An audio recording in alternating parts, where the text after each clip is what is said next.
Hello, everybody. Welcome to another episode of the Thriving Adoptees podcast. And have we got a treat for you? This lady is a born communicator, I think. I came across something in the Washington Post about Rebeccah Carlson, and it just blew me away. So, welcome to the show, Rebeccah. I'm looking forward to our conversation today. Thank you, Simon. It's great to be here. So Rebeccah is a transracial adoptee, and the text that I read in the Washington Post when I Googled her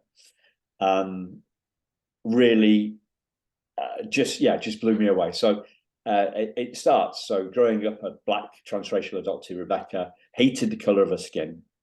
She hated her hair and her lips. She would dress in the dark to avoid looking at herself.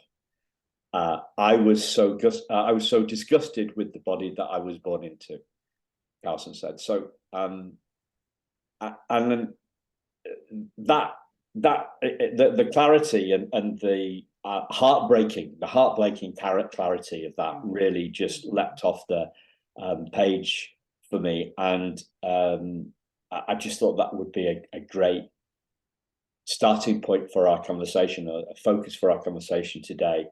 So this journey that you've been on from you use the word self-loathing from where would you say that you're at now? I think I mentioned the word self-love, but what word would you what phrase would you put on yourself these days? Yeah, that's a great question. So I definitely don't struggle with self-loathing anymore, which is incredible. Brilliant. To be able to work through that shame and that guilt and get to a place of self-respect. I think I'm still on my journey to self-love and understanding what that looks like. But I think a huge component of loving yourself is respecting yourself. So I'm very excited to be at a place where I obviously still have internal struggles, and there are things about myself that I don't like and things about myself that I want to change, but I respect myself. So I no longer put myself in degrading situations. I no longer struggle with prolonged self-harm or suicidal ideation. It's very easy for me now to implement coping mechanisms that help me understand when I'm exhibiting a trauma response, and then working effectively to combat that trauma response through compassion, self-compassion, and self-respect. Wow. That's huge. Yeah.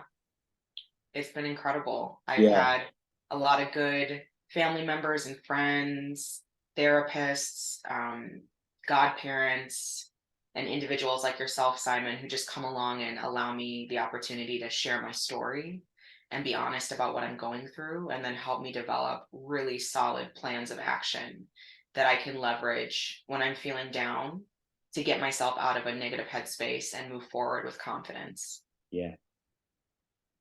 Wow. So what have been on that journey from self-loathing to self-respect? What have been some of the aha moments or the landmarks on that journey?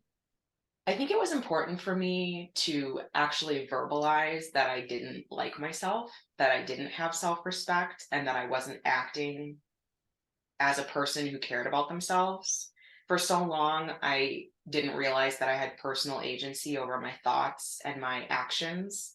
But once I was able to understand that I could articulate this to my community and really dialogue about what I was facing, that's when I realized that there were coping tools available to me, and also friends and family who wanted to listen. And so I would encourage anyone who may be struggling or sitting in a similar place to identify individuals who they trust, who can hear about the darkness in your life. I think a lot of people might not have the capacity or might not know how to respond to that level of honesty.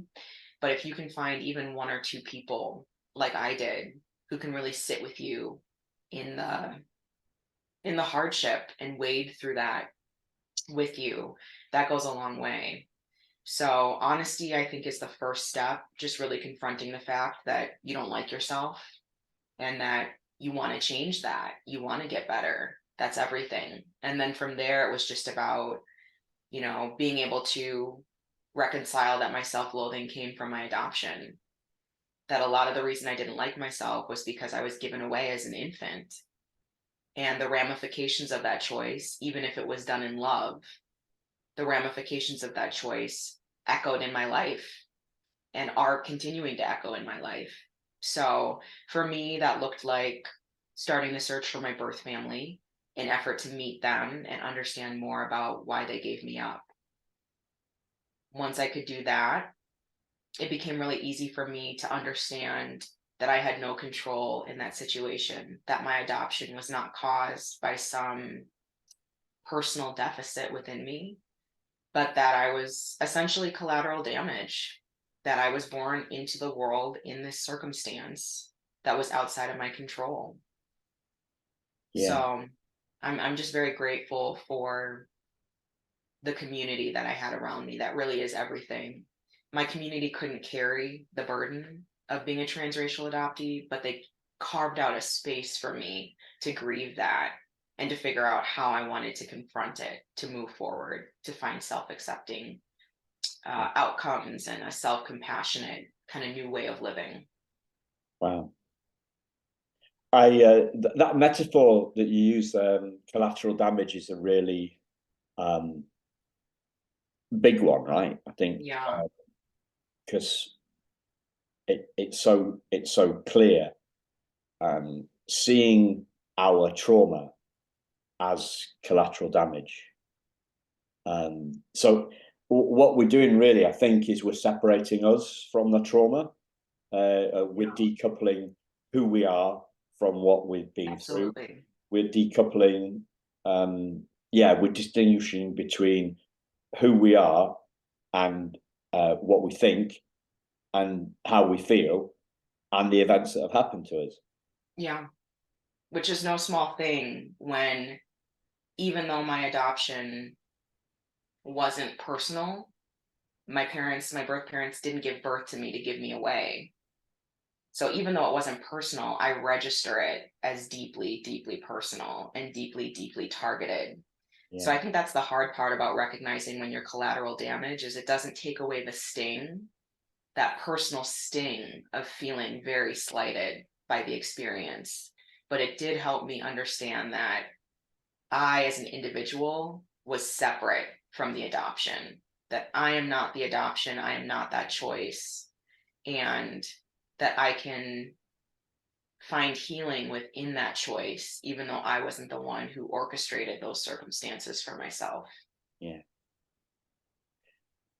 When I got so I'm 56, so I'm probably double your age, or almost double your age. When I got my adoption file about, I don't know, I should be able to remember, but it's about 8 years ago, something like that. Okay. I found there was all there were all the letters back and forth between my birth mother and the agency, and between the agency and my parents, my adopted parents.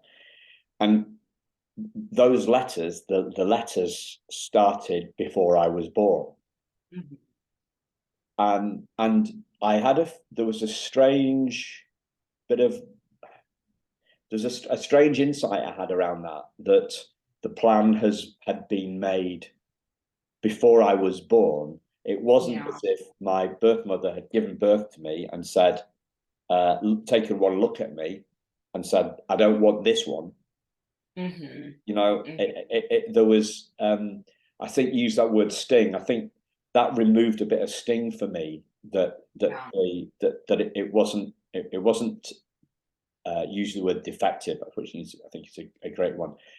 There wasn't a defect on me. The plan was made before Simon was around, or Yeah. even David. I mean, Hmm. my birth mother called me David, not Simon. Mm. So even before David was born, before she knew that it was a boy or a girl, the plan had been made, and that kind of that gave me yeah. I'd never really thought about it until you used that word. You used two words, personal and sting. Mm-hmm. It took away some of the sting for me, but that yeah, seeing trauma as collateral damage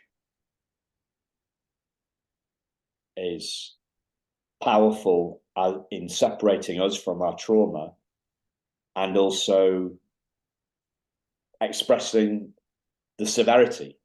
Yeah, Of it, absolutely. the Yeah, seriousness. it was helpful to remove myself from it in that sense. I also had a different birth name, and my birth parents had decided months before I was actually born that they wanted to give me up for adoption.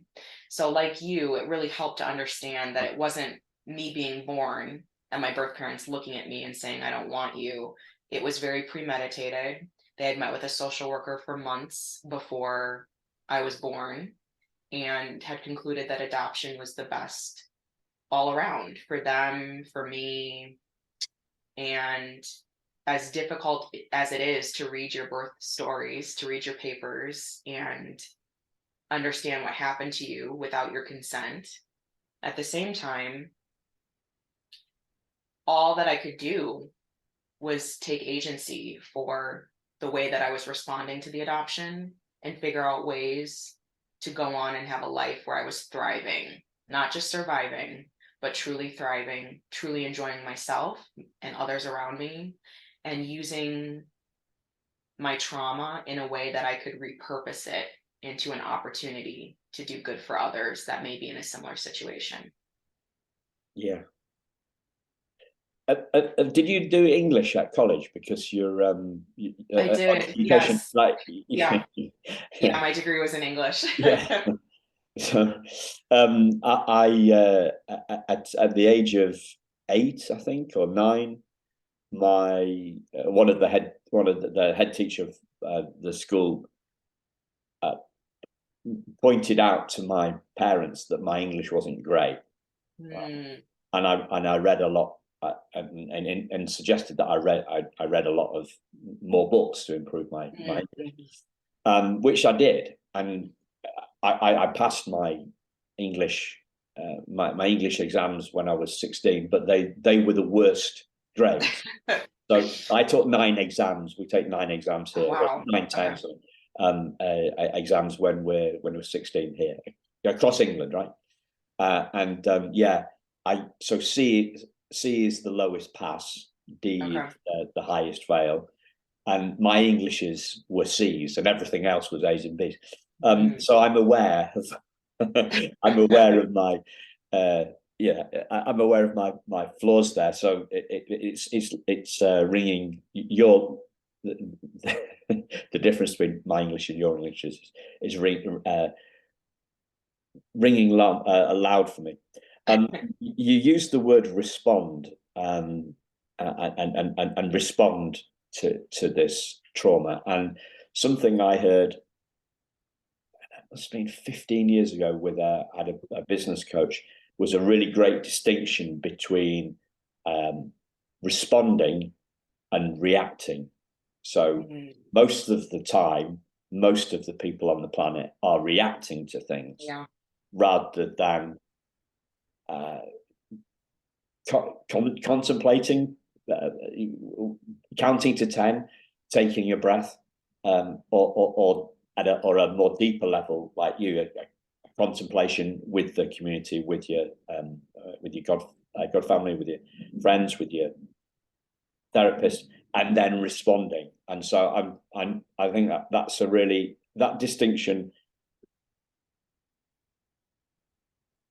made things really clear for me. Like, so when am I responding and when am I reacting? And the name of the game is to Absolutely. respond more and react less, right? Yeah. Absolutely. And the other thing that you said about was repurposing. So I heard something a few years ago on this. So our in this context, so our mess becomes our message. right? Mm-hmm. Our SH1T Yes. becomes manure. Yeah. So you have to Fertilizer. use that word. I'm glad you used the word manure Yeah. in the States.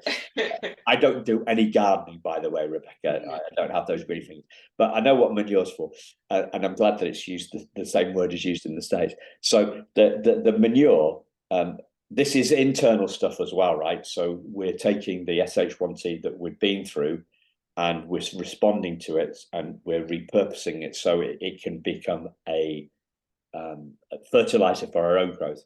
But we can also hopefully help other people grow, which is what I'm kind of trying to do on the podcast. So it's not just the Simon Ben show. It's right. Okay, so what is it that's Rebecca's learned that's helped her to go from self-loathing to self-respect, and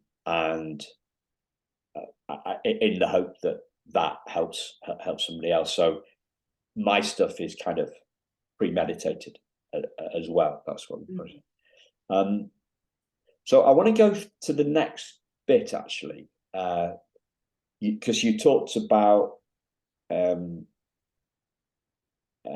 think, self-respect and self-compassion.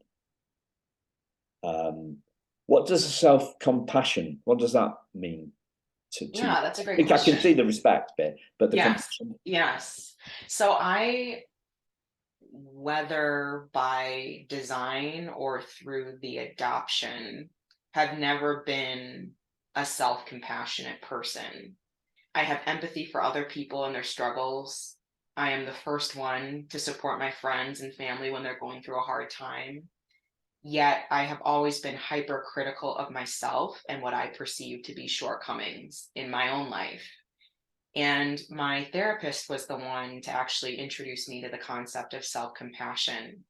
And that's essentially being able to look at your own life objectively through a lens of empathy. So instead of nitpicking your life apart and telling yourself that you're stupid or that you're ineffective or that you're ugly, being able to look at your life and say, hey, you went through a severe trauma as an infant.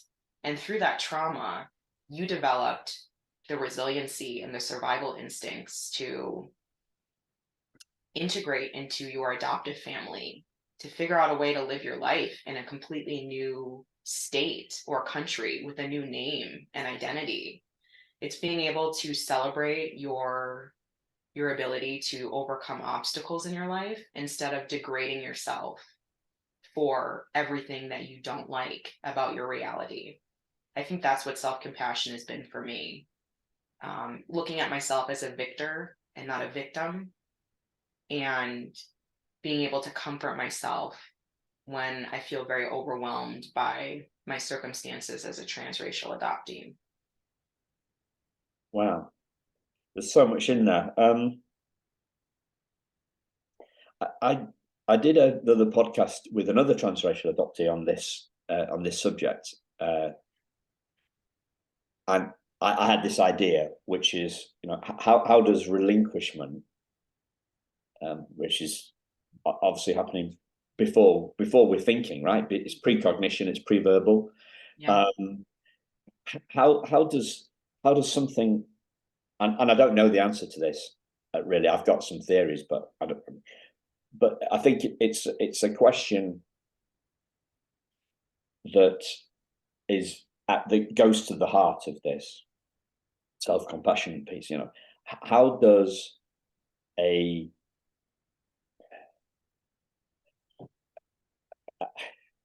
I'm struggling to put it into words.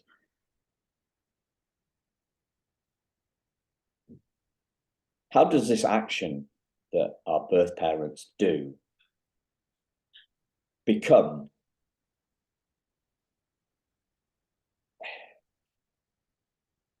hypercriticism? Like one's a kind of one's a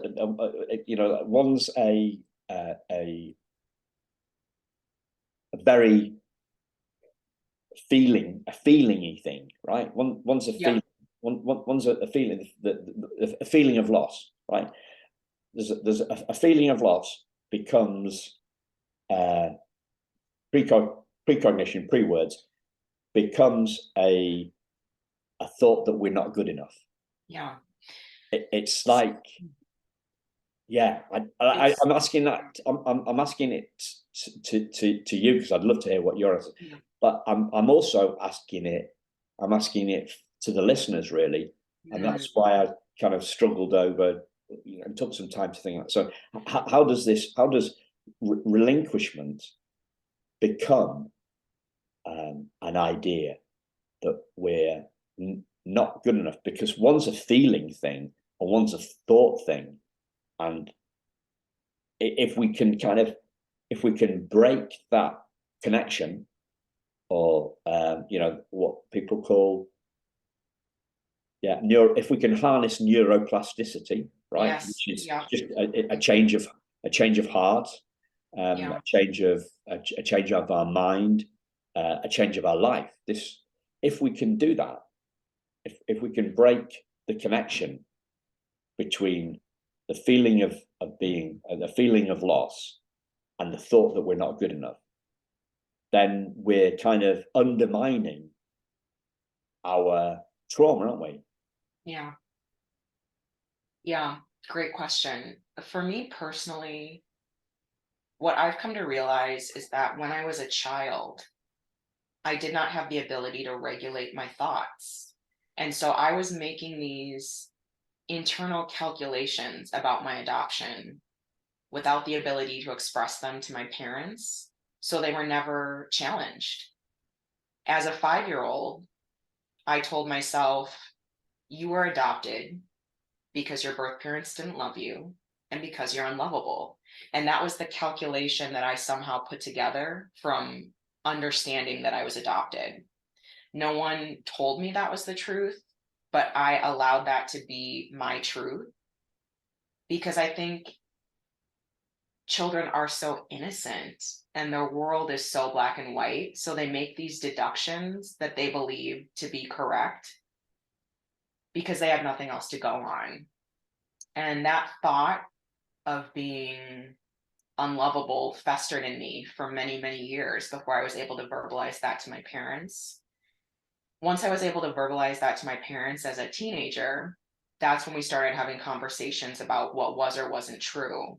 But then through my teenage years, through my young adulthood, it was really working on that neuroplasticity as you described it, finding good therapists, finding good adoptive mentors, finding good adults in my life who could teach me how to control my thoughts. Because I think that's a lot of what it comes down to, the discipline of your inner life.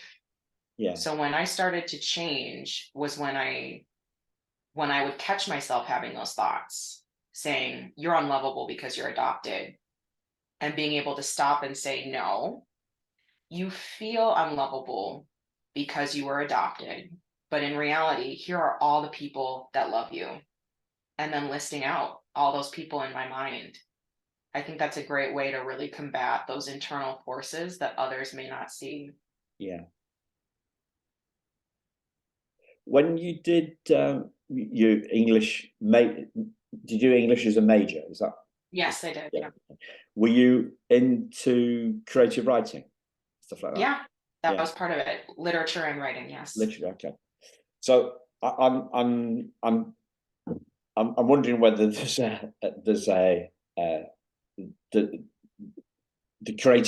your creative juices, your creative side is a double-edged Absolutely. sword. Yeah. Yeah. I'm A very imaginative. And double-edged so sword. as a child, yeah, I was able to make up all these different storylines about why, Yeah. because I didn't have the answer. So bearing in mind the fact that I wasn't great at English, maybe that held me back on making the sorts of deductions. Yeah. Because I didn't have those deductions until I was 40. Okay. Yeah, it's interesting to look back, and I have very young adoptees in my life right now that are either part of my family and were adopted into my family, or that I'm mentoring. And it's been interesting having conversations with them and hearing their deductive reasoning as well. that no one has put upon them, that they've just come up with by themselves about why they were given up. And it's really tragic, but I think it's the best our little minds can do at that age to try and grapple with our situation. Yeah. So is there an in-between phase when we're going from, so we've got some old thoughts and which we uproot, or we probably that's a good word for it. We uproot them, we negate them, we realize that they're not true, and then there's some new thoughts that come in. Is it three phases like that for you? For me, it was also, those three phases encapsulate my journey, but it was also my therapist playing devil's advocate and saying, okay, let's say it's true. Let's say that your birth parents did give you away because they thought you were unlovable.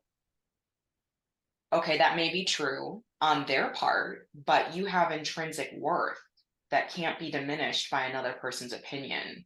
So even if you were given away because someone thought that you were not lovable, that has nothing to do with your actual worth as a person.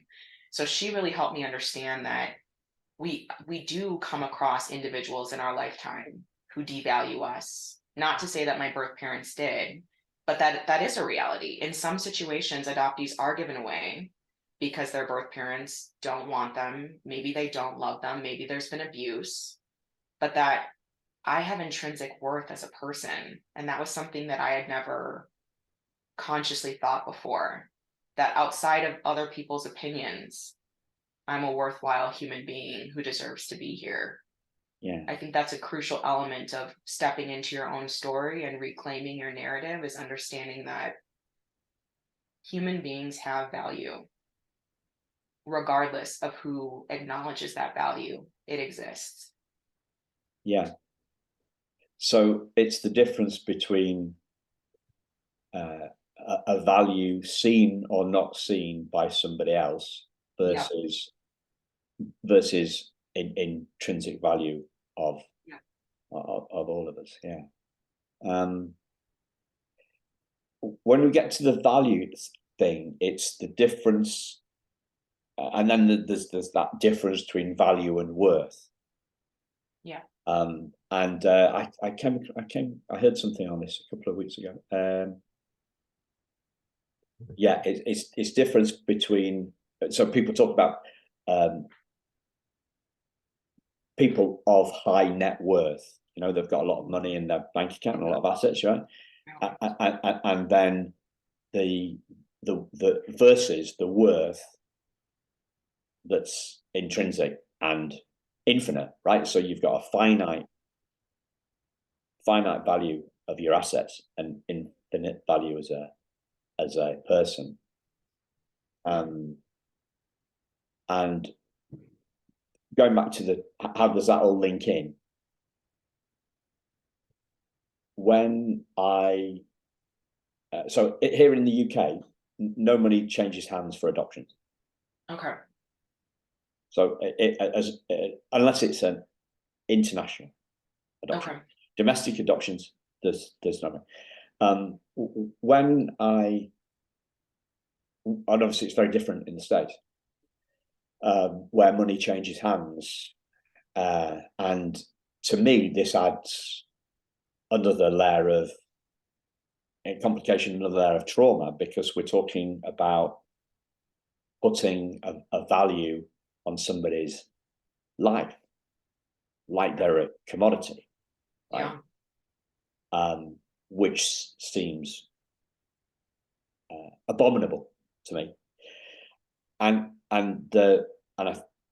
I saw like a price list from an adoption agency a few years ago, and different colors, different prices.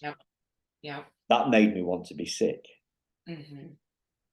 What's your take on that stuff? Yeah, it's a very convoluted system in the United States. I can only speak from my experience in my home country, but it's very discouraging to see what it is, because it's not a system that actually honors foster children and adoptees. It's a profiting system, like so many institutions worldwide. So my parents were always very transparent in what their experience was like with the adoption agency that me and my siblings were um, filtered through, for lack of a better term. My parents were always very, very open about the negative experiences even they had with the agencies and how they were treated. So for me personally, I think there's just a lot of misinformation within the system, and both birth parents and adoptees and even adoptive parents are all led to believe that it's this system that is for adoptees. It's for creating these beautiful families. It's for a happy ending, when in reality, that adoption triad, the birth parents, the adoptive parents, the adoptees, all suffer severe harm and outrageous experiences with the system. And I don't know what the answer is to rectify the way this institution is set up, but I absolutely know it's something that is causing more damage than good in the lives of people. Yeah, yeah. Okay. You said at the start, you the journey from self-loathing to self-respect and self-compassion, being kind to yourself, I guess. Is that self-compassion? And then I think you said something like you've still got some more work to do. So what does that look like to you? Yeah, like anything in life, if you don't consistently exercise your train of thought, your approach to living, all the work that you put into becoming a healthier person can atrophy over time. So, for instance, there have been periods of my life where I haven't been as disciplined around my thought life. And so it's very easy to slip back into episodes of self loathing when I allow negative thoughts to continue to fester. So, I don't know if there will ever be a place where I'm in total recovery, where I never have a negative self loathing thought again. But I can tell you that some things that really help me are consistent conversations with my friends and family about my adoption. It's something that I think about very frequently, almost every week. It's something that my family is exposed to in the greater public because we don't look alike. So anytime we go somewhere, people stare at us. We get questions, even as adults.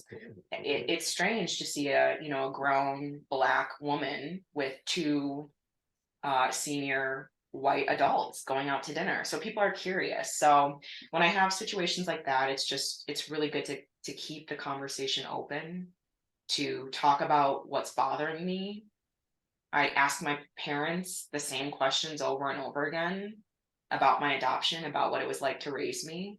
Even though they've already given me the answer, I still think it's good to revisit your history and to just be open to the fact that grief is a prolonged process. And when you're adopted, that grief, it can stay with you your whole life. So learn to manage it in a way where you can still thrive, but understand it's it's integral to have a strong support system around you. You should be journaling, you should be having conversations, you should be, reading good books that talk about the subject, interacting with other adoptees if you have the ability to. Never give up on working through your trauma, because unfortunately, I think it does have the ability to kind of ebb and flow over time. And if you're not in control of it, it'll sneak up on you, and you could have a really negative episode because you haven't been monitoring, your response to your trauma. Yeah. Something comes up quite a lot, and that you put it beautifully with that ebb and flow, is that the best metaphor I've got for this is is the, you know, the difference between the primal wound, like an emotional wound, Yeah. And a physical wound, right? So if I cut my hand, it heals, and that's it, once and done, right? Whereas something like an emotional thing, like the primal wound, it does ebb and flow. And one of the problems of using all the kind of analogies that go with the metaphor, and all the, you know, taking the metaphor literally, means that we start to believe that it is a once and done thing. Yeah. Mm-hmm. Yeah, Yeah. if we play for the metaphors. Um, have there been any specific moments along the journey where some things just really landed for you? Maybe in a therapy session, or on some reflection, or while some journaling. You know, what have been those transformative moments along this? Yeah. So in 2020, I found my birth parents and started communicating with them. And at that same time, I joined an adoptee support group in the United States. It's a virtual support group. And I truly joined because I felt like I needed support from individuals who could understand what I was going through. And I wanted to consult with subject matter experts who've already been through reunion and Yeah, hear best practices, hear potential pitfalls to watch out for. Being able to interact with other adoptees as an adult was the most transformative part of my journey. To have people that can empathize, to have people that can hold me accountable to myself and make sure that I'm not allowing the reunion to railroad me and what I need. It was really incredible. I've become very good friends with a lot of the adoptees that I met through that support group. And I would encourage any of the listeners, if they can, to find local resources where they could get connected to other adoptees, because they feel like my family. It feels like my people group. yeah, It is my people group. And so to interact with people who can relate at such a deep level really helped put into perspective that even though I may feel out of place in this world, I have a tribe. I have individuals who can understand me, who can make space for me. And that's everything. yeah. There's to me, it looks, from the outside looking in, it looks like there's a difference between the virtual groups and the in-person groups. And I guess Yeah. if we, there's probably another, there's a third, there's probably three categories as I see it. Like there's the Facebook groups, which are just fully virtual. There's Yeah. Zoom groups like Fireside Adoptees, which are on Facebook and but actually also on Zoom. You know, actually people talking to people on Yeah. screens. And then there's the in-person groups. Yeah. How do you see the differences? Well, first off, have I missed any categories off? Have you No, I think that covers it. Yeah. I don't think anything can ever replace in-person connection. There's just a special outcome that is produced when you can be in front of a person and, read their body language in a better way, and really the communication just comes alive in a different way. I was fortunate enough to become, like I said, good friends with a lot of individuals in the support group that I was a part of. So even though it was virtual at the beginning, we were encouraged to break off and connect with people that we felt strongly towards. So one of my good friends, she's an adoptee in her late 50s, early 60s.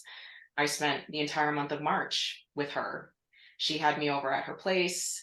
We got together and we talked every single day. She's one of my closest friends. She's like a sister to me now. Nothing can replace that. But it is nice to know that through virtual support groups, you can meet a wider range of people from across the world, even, and really establish a global network of adoptees. Yeah, and I think I agree, and I think it also goes the other way around, isn't it? So you can meet people virtually and then meet them in person. But then, and that builds the bond. And the other way is you can meet people personally and then take it on, and then take it online. So in the virtual sense, so that we're getting the kind of the best of both worlds. Because I've had a lot of support just on the phone, but it's been with mentors. But it's been mentors that I've met, spent a lot of time with in person before we've gone onto the phone. The relationship has been kind of established. The other thing I wanted to talk about was this self-love piece, right? Which it seemed to be something that was almost beyond where you're at now. I think that's the sense I got. Yeah, I would say so. When I think about the love that I have for other people, for my mom, for example, I can list all the reasons why I love my mom, and I can feel myself actively loving my mom when I'm with her. When it comes to myself, I'm at the place right now where I respect myself as a human being. I respect the struggles that I've been through my adoption, and I respect what I'm trying to do as an adult to find healing, to find closure, to find acceptance. But I don't actively love myself. I don't actively celebrate my intellect or my skills and abilities. It's strange that I can so easily do that in other people, that I can instantly highlight why they are lovable and why I love them. But I'm still working towards the ability to subjectively look in the mirror and choose myself and say that I am a person that is interesting and funny and intelligent. That does not come naturally to me. But I think self-respect has been the first stepping stone to get there, because I definitely recognize my strengths and what I'm doing to try to achieve self-love. And I think that's, what more could I ask of myself? Yeah.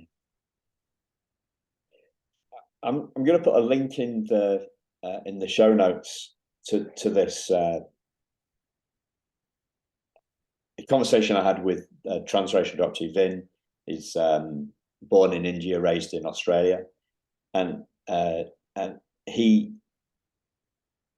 had a conversation about this, prompted by something that I saw him put on social, and it was something like, how, if my birth mother didn't love me enough to keep me out, if nobody else loves me, how can I love myself? And so it was really to do with where he is romantically now, right? That sort of space. So I don't know, there's a video, I think we did a video of it, and a podcast of it as well. So I'm going to put that in to the show notes, just in case anybody wants to hear that. That's for you listening. But I think for me, the word self-awareness is like, it's not, well, I don't think we can love ourselves till we know ourselves. Oh, absolutely, I agree. And when we say know ourselves, I mean the true self, like not the ego, for example, not our personality. And that it's easy to say what it isn't than what it is. Yeah. So we can talk about words like, or I could talk, words like spirit, words like consciousness, words like awareness, right? Those the stuff that we are beyond our flesh and bones, even. Yeah. Right? So the animating spirit inside us. Mhm. Have you got any other words for what I'm talking about here that might, do you get where I'm going? But you might have some different words. Yeah, I think what I would call you it my call that? soul. Sorry, your soul, yeah. Yeah, my soul. I think that's what I was raised to call that, but that's just another moniker for the invisible. So I think you're right that that is everything. Understanding who I am is different than understanding what I am. I think I know what I am very well. There are lots of labels I could use to define what I am. But I think a lot of adoptees, myself included, really struggle with who we are because we've had such fractured identities through our experiences. So, like you said, self-awareness is very important. And right now I'm taking the time to analyze all of the experiences, the emotions, and the thoughts that I've had over the last 30 years and trying to understand who I am amidst all of that, which is no small task. Indeed. Well, yeah, it's simple, but it's not easy. Yeah. And I think one of the problems is people talk about self-awareness, and what they're really talking about is, well, what I said earlier on, like respond versus react, personality, self-awareness. Oh, right, they're not very aware, so they're not aware of other people, right? So that you've got low empathy, or self-awareness. Am I aware that I bite my teeth? Yeah. When I'm watching a scary film. I don't really. I don't do that, right? But self-awareness is kind of it's a term that's bandied around, but I think it's very it's defined very superficially. Yeah. So the identity piece, as I see it, is like a series of rings, right? So the first, like, well, yeah, and the word identity is used in lots of different senses as well. So, like, if I get, have you got your ID with you, right? So your ID shows your name. Well, my ID shows Simon Jonathan Ben, but my first name was David Anthony Flower, right? So the truth of who we are never changes. Yeah. The truth of identity. So our name is just a label. You use the word moniker, So identity at one level, well, we're not our name. So my identity could be looked at in terms of the job that I do. Right. So I'm a podcaster, I'm a speaker. But that changes. I haven't always done that. It could be identified by, well, the fact I'm an adoptee. Well, I was adopted. Adoptee is just a moniker. I was adopted. That was something that happened to me. That's not me. And then you could say, well, identify with the feelings. So we say, I am hungry, or I am traumatized. But we miss out the word feeling, right? So there's I am feeling traumatized. I am feeling hungry. So those feelings come and go as well. And then we identify with our thoughts. Well, I can't think of an example of that one. But the thoughts. Okay, so or beliefs, right? So I didn't believe that I was primarily wounded until I read the primal wound, right? So thoughts come and go as well. So, but what's before all that? Well, it's the awareness, the space in which all those thoughts, feelings, beliefs, events, all that stuff comes and goes.